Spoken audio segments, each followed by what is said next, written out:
Iran വീണ്ടും യമന് hypersonic missile നൽകി. ഈ കാര്യം യമനിലെ പത്രങ്ങൾ സ്ഥിരീകരിക്കുകയും ചെയ്തു. ഏതാനും ദിവസം മുമ്പാണ് ഹൈപ്പർസോണിക്കിൻ്റെ ആക്രമണം ഇസ്രായേലിന് നേരെ ഉണ്ടായി. ഇസ്രായേൽ വലിയ രീതിയിലുള്ള നാശം ഉണ്ടാവുകയും 20-ലധികം ഇസ്രായേലികൾക്ക് പരിക്കേറ്റ വിവരങ്ങളും പുറത്തു വന്നു.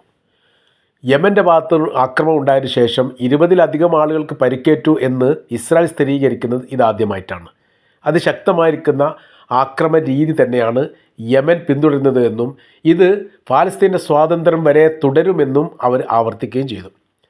ഇസ്രായേലിൻ്റെ ഒരു നഗരവും കൃത്യമായ രീതിയിൽ സുരക്ഷിതമുള്ള പ്രദേശമല്ലെന്നും അവിടുത്തെ ജനങ്ങളൊക്കെ ജാഗരൂകരാവുകയും പ്രദേശം വിട്ട് മാറി നിൽക്കുന്നതാണ് ഉചിതം എന്ന് യമൻ ഇതിന് മുൻപ് തന്നെ അഭിപ്രായപ്പെട്ടിരുന്നു.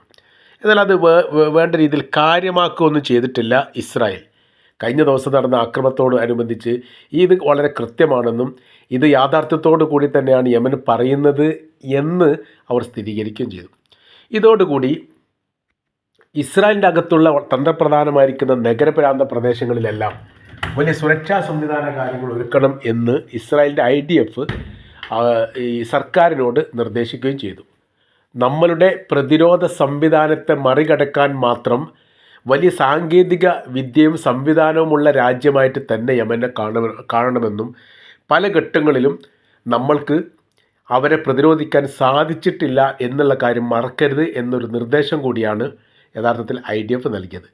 ഇപ്പോഴത്തെ സാഹചര്യം എന്ന് പറയുന്നത് ബെൻഗൂരിയൻ എയർപോർട്ട് അടക്കമുള്ള ഇൻ്റർനാഷണൽ എയർപോർട്ടുകളും അതേപോലെ തന്നെ സീപോർട്ടുകളും വലിയ സുരക്ഷാ സംവിധാനം ഒരുക്കിയിരിക്കുന്ന രീതിയാണ് ചെയ്യുന്നത്.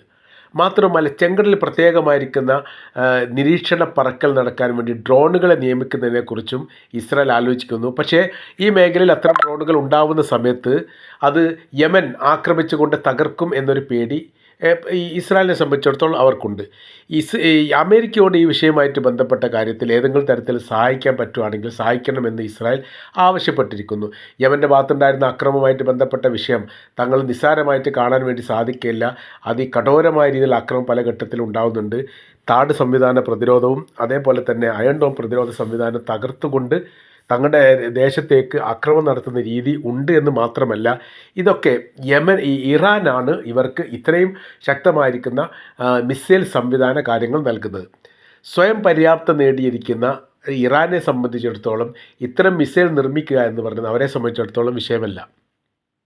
രാജ്യത്തിൻ്റെ അകത്തും ഇറാന് വേണ്ടിയിട്ട് റഷ്യയുടെ അകത്തും അതേപോലെ തന്നെ മറ്റ് 1-2 രാജ്യങ്ങളിലും ഇറാൻ്റെ ആയുധപ്പുരകൾ ഉണ്ടെന്നും അവിടെ നിർമ്മാണ പ്രവർത്തനങ്ങൾ നടത്തുന്നു എന്നതിനാലാണ് യഥാർത്ഥത്തിൽ റഷ്യക്ക് ആയുധത്തിൻ്റെ കുറവില്ലാത്ത വിധം കൃത്യതയോട് കൂടിയിട്ട് അവർക്ക് ഈ ആയുധങ്ങൾ എത്തിച്ചു കൊടുക്കാൻ വേണ്ടി സാധിക്കുന്നത്. അതുകൊണ്ട് ഇറാനെ നമ്മൾ നിസ്സാരവൽക്കരിച്ച് കാണാൻ വേണ്ടി സാധിക്കുകയില്ല. അതിശക്തമായിരിക്കുന്ന ആയുധങ്ങളുടെ ഒരു കലവറയുള്ള രാജ്യം തന്നെയാണ് ഇറാൻ. അതുകൊണ്ടാണ് അവരെ പരാജയപ്പെടുത്താൻ വേണ്ടി സാധിക്കാത്തത്. ജനങ്ങളെ സംബന്ധിച്ചിടത്തോളം അവരോട് ജാഗരൂകരാകാൻ വേണ്ടിയിട്ടും വളരെ ശ്രദ്ധയോട് കൂടിയിട്ട് നിരീക്ഷണം നടത്തണം എന്നുള്ള കാര്യവും സൈറൺ മുഴങ്ങുന്ന സമയത്ത് വളരെ പെട്ടെന്ന് തന്നെ സുരക്ഷിത മേഖല കേന്ദ്രീകരിച്ച് പോകണം എന്ന നിർദ്ദേശങ്ങളൊക്കെ നൽകിയിട്ടുണ്ട്. പക്ഷേ ഇസ്രായേലിനെ സംബന്ധിച്ചിടത്തോളം അവരുടെ വിഷയം എന്ന് പറയുന്നത് പല ഘട്ടങ്ങളിലും സൈറൺ മുഴങ്ങുന്നില്ല എന്നുള്ളതാണ്. അപ്പോൾ അതിൻ്റെ വിഷയകാര്യത്തെക്കുറിച്ച് പഠിക്കാൻ പുതിയൊരു സംവിധാനത്തെ തന്നെ ഇസ്രായേൽ നിയോഗിച്ചിട്ടുണ്ട്. പക്ഷേ കാര്യപ്രസക്തമുള്ള ഒരു രീതിയിലേക്ക് ഇത് എത്തുമെന്നുള്ള ഒരു പ്രതീക്ഷ അവർക്ക് തന്നെ ഇല്ല. ഇപ്പോൾ നമ്മൾ യുദ്ധഭൂമിയിലാണുള്ളത്. പുതിയ പരീക്ഷണങ്ങളും പുതിയ സംവിധാനങ്ങളും ഒരുക്കാൻ വേണ്ടിയിട്ട് ഒരിക്കലും സാധിക്കുകയില്ല. ഇപ്പോൾ നിലവിൽ ശത്രുപക്ഷത്തിൻ്റെ ആയുധങ്ങളെ പ്രതിരോധിക്കാൻ വേണ്ടി ഏതെല്ലാം ബദൽ സംവിധാനങ്ങളുണ്ടോ അത് നിരീക്ഷിക്കുക, അത് പരിശോധിക്കുക. അതായിരിക്കും ഏറ്റവും ഉചിതം എന്ന് പറയുന്നു.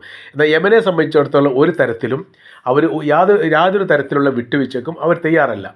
അവർ മധ്യസ്ഥ വിഷയവുമായിട്ട് ബന്ധപ്പെട്ട് പല ഘട്ടങ്ങളിലും ഇസ്രായേൽ യമനെ മധ്യസ്ഥർ മുഖാന്തരം സമീപിച്ചിട്ടുണ്ട്. പ്രശ്നപരിഹാരവുമായിട്ട് ബന്ധപ്പെട്ട് താൽക്കാലത്തേക്ക് ഒരു വെടിനിർത്തൽ ഉണ്ടാവണമെന്ന്. പക്ഷേ അവർ തയ്യാറായിട്ടില്ല.